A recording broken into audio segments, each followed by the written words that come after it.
Hi everyone, welcome back to CBO TV. My name is Avery Griggs, and today joining us we have the inaugural winner of the MLBPA Curt Flood Award, Andre Dawson. Andre, thank you so much for being with us today. Thank you, and it's my distinct pleasure. So I kind of wanted just to first talk a little bit about what the Curt Flood Award kind of means, because I think Curt Flood is one of those figures in MLB history that kind of goes unspoken. So can you kind of talk about Curt Flood and what his legacy means to you and things like that? Yeah, well, Curt obviously in the game before my time, and I got to see some of his play from a distance. I wasn't drafted until actually 1975, and I look back at, you know, how historic he was playing with two World Series winners, that is with the Cardinals, and how stellar he was as a defensive player.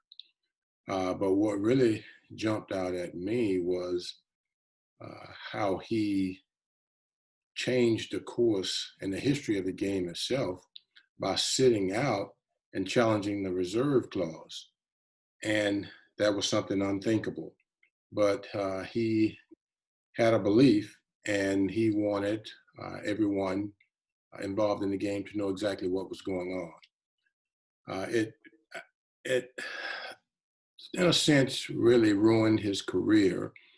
He risked everything as a result, and that's why I think the saga of Curt Flood is so interesting, because he really changed the game itself forever. Which, obviously led to free agency in baseball and later to other sports. And, awards are usually created for historical individuals. And that's the essence of the history behind Curt Flood. That award is so prestigious to me, being the first recipient, because of how he changed and how he advanced the game from a positive for player perspectives. And like I say, being the first recipient of it, I'm deeply honored. I feel that this is as pristine as it can get. I knew I had several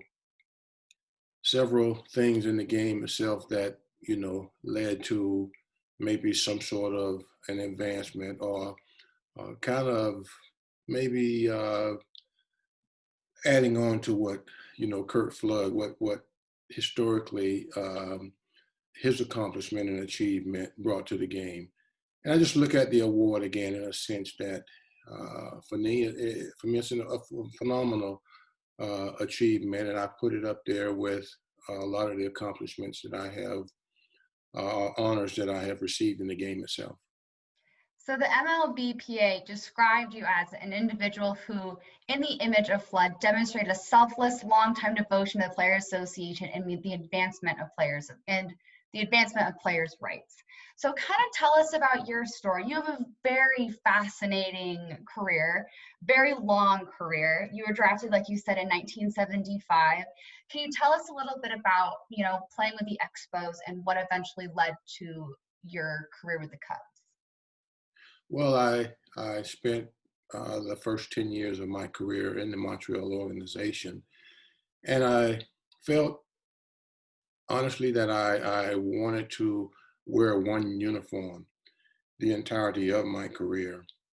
But again, that's something you can't control. And obviously, you have leverage when you are a free agent, so you can move on if you desire to. But I just wanted to wear one uniform.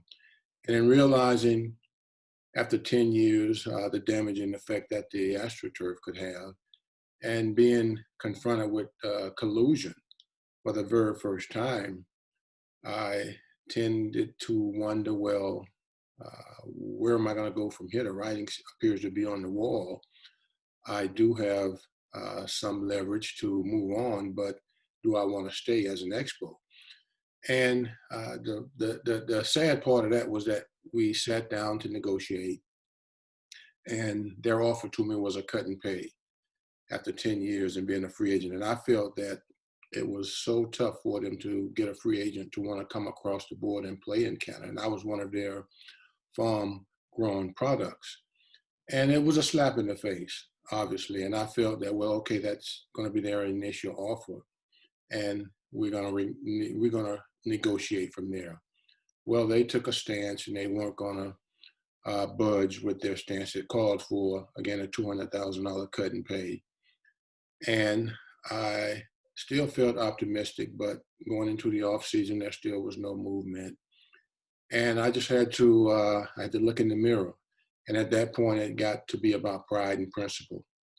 And I said to my agent, I said, well, I said, the last year or so has not been to my liking. There are things that have gone on with management that I kind of turned a head to or a blind eye to. And then I just said, I said, if this is the approach that they're going to stand on, I said, it's just time for me to move on.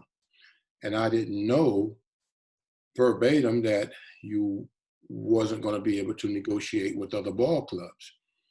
And when that kind of stared me in the face, I said to my owner, I said, well, I'm sorry, I said to my agent, I said, well, I got to find a creative way to get with another team. And no one was ringing the telephone. So I said to my wife, I said, well, maybe I'll go to Japan. And she said, the Japan? I said, yes. And she said, well, I'll see you when you get back. But I didn't feel that my career was over, but I knew that none of the teams would negotiate with me. And at that point, I felt for certain that I wouldn't return to Montreal.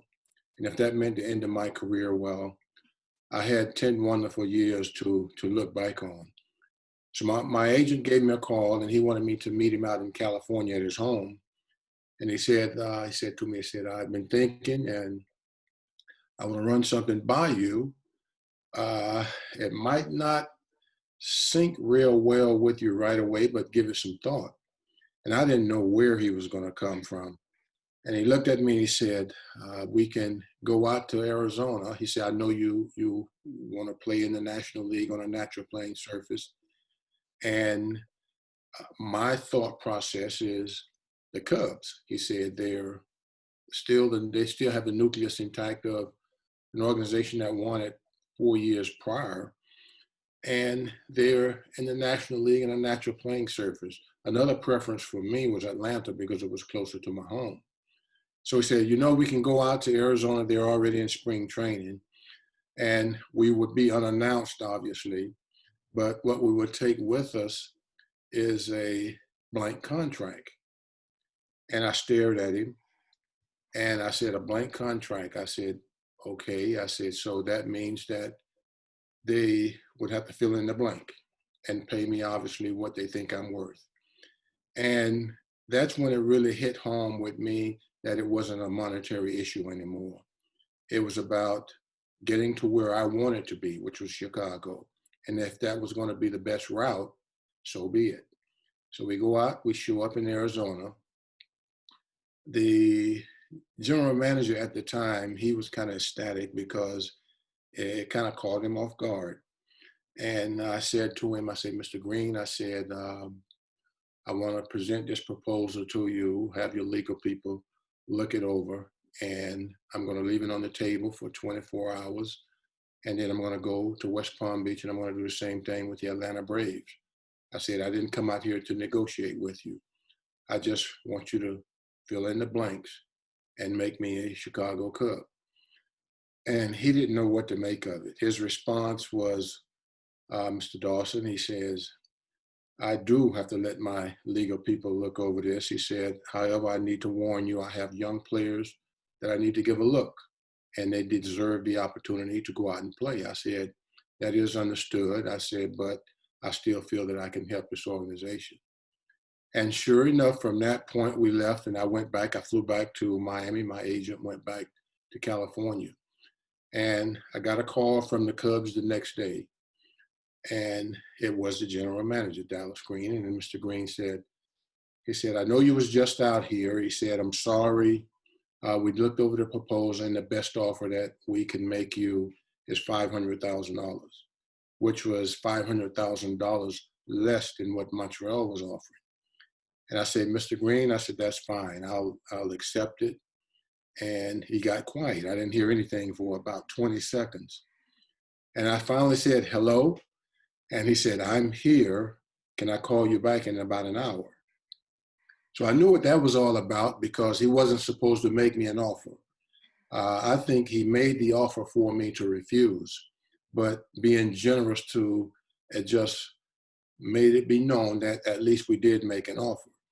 But he had to clear it with Major League Baseball. He had to clear it with the commissioner. And he called me back and he said, welcome aboard, son. I know you was just here. Take your time. I said, no, I can be back out tomorrow. And at that point, they had already started playing games in spring training. So the next day I was on a flight headed back out to Arizona, and that's how I became a Chicago Cub. So that 24 hours, you did something that not many players have done even today. What was that 24 hours like? Were you just sitting there anxious, or were you kind of at a spot where, if he wasn't going to call, he wasn't going to call?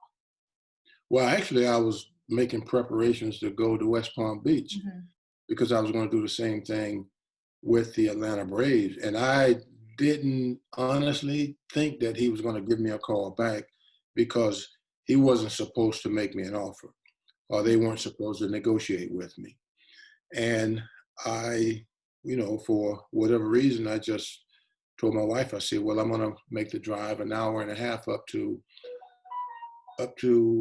West Palm Beach, and I'm going to sit with whoever I need to up there and make the exact same proposal, and we'll see where we go from there. And it was about an hour before I was going to make that drive that I actually got the call from the Cubs.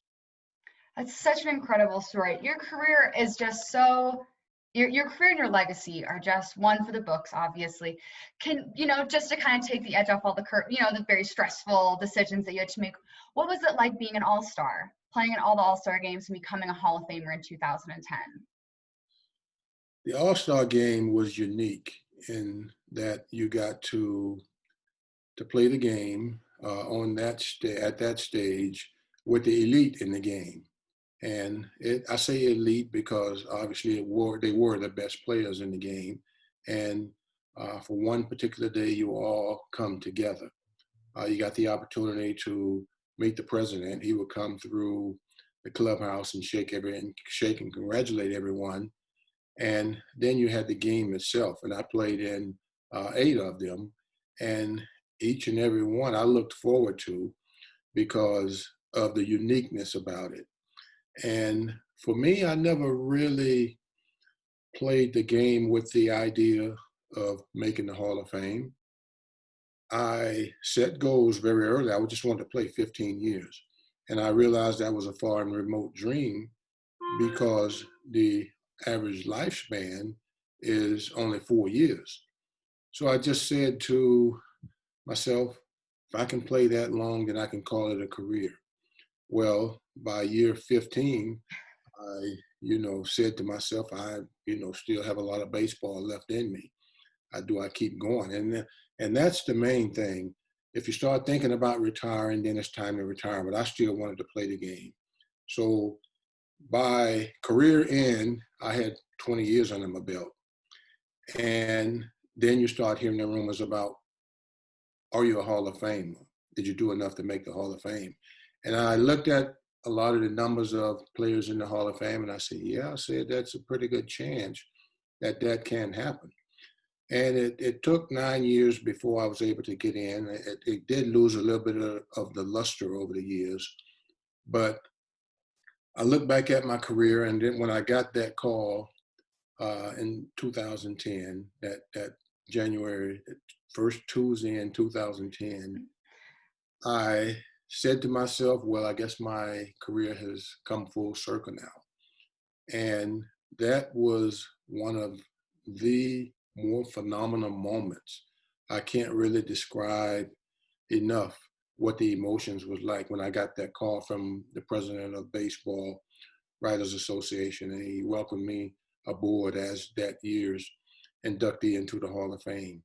And it was an emotional moment for me, more so because I had lost my grandmother and my mother, my grandmother never actually got to see me play at the major league level. My mom did, and she passed in 2006. And one of the last things she said to me was, don't fumble with the Hall of Fame too much. She said, it's inevitable. They can't keep you out. Just let the process play itself out. Oh my, so what, having those words still in your head, does it just mean that much more that she knew that her son was eventually going to be there? Yeah, she was great. I mean, whenever she called me baby, whenever she would see me play, otherwise she called me Pudgy. I don't know why. I was never really a fan of it. But she said, baby, she said, you've been great. And I did something that particular day that I got the call that I had never done before. And that was to go and visit both of their grave sites, because I felt that that was my window, and that was the opportunity that presented itself. I had no one to leapfrog to get to that point. And I tried to thank them both for the impact and how they brought me up and how I got to that destination or that point in my life. And it was an emotional moment for me, but because, they meant so much to me growing up, and they know how much I loved the game, I wanted to make sure that I spent that particular day giving them the honor of knowing that, well, you know what, your baby, your grandson may make it big time. It may not happen, but I feel that it's going to happen today. And I just hope you're looking down at me and I've made you proud. In 1975, when you were drafted, were they there for that moment, or what was that moment like? Actually, I was in college, and when I got the call, I was in Tallahassee. So I did make them abreast of the fact that I had been given a tryout, and the possibility was there that I may get drafted. The tryout was in West Palm Beach. The Atlanta Braves, no, I'm sorry, the Montreal Expos, they shared the complex with the Atlanta Braves, and they flew me in, myself and Clint Herter, for about a quick 1 hour workout, and then they flew me back to Tallahassee. And I was told by the scouting director that if things fall the way that they hoped they would during the day of the draft, then I should expect to hear from them. And sure enough, a week later when they had the draft, I was drafted, but I was drafted in the 11th round. What, were you expected to be drafted earlier, or were you just happy to be drafted at all? I was just excited to be drafted at all. I mean, I had the desire and the aspirations. I wanted to play professionally as long as I could remember, dating back to middle school, watching my idols, into high school, and then into college. I got hurt playing high school football, so I didn't really get a scholarship offer, and I didn't know if that was going to be daunting, and the possibility was going to eclipse me. But I went to college, and I was a walk-on. I was given a scholarship, and then I made the starting lineup, and I was given a full scholarship. And the rest from there was history. Mm-hmm. So once, I was drafted, I was like, wow, that was the wow moment. And I said to myself that, well, here it is now. I'm a professional. Now the challenge is getting to the big leagues and being productive at that level. And like you said, the rest is history. Mr. Dawson, thank you so much for all the time you've given us today, and congratulations so much. There's not many people more deserving of this award than you. So thank you so much for being with us. My pleasure. Thank you. I'm Gifting Gope, Major League Baseball player. Please support international baseball by subscribing to CBO TV.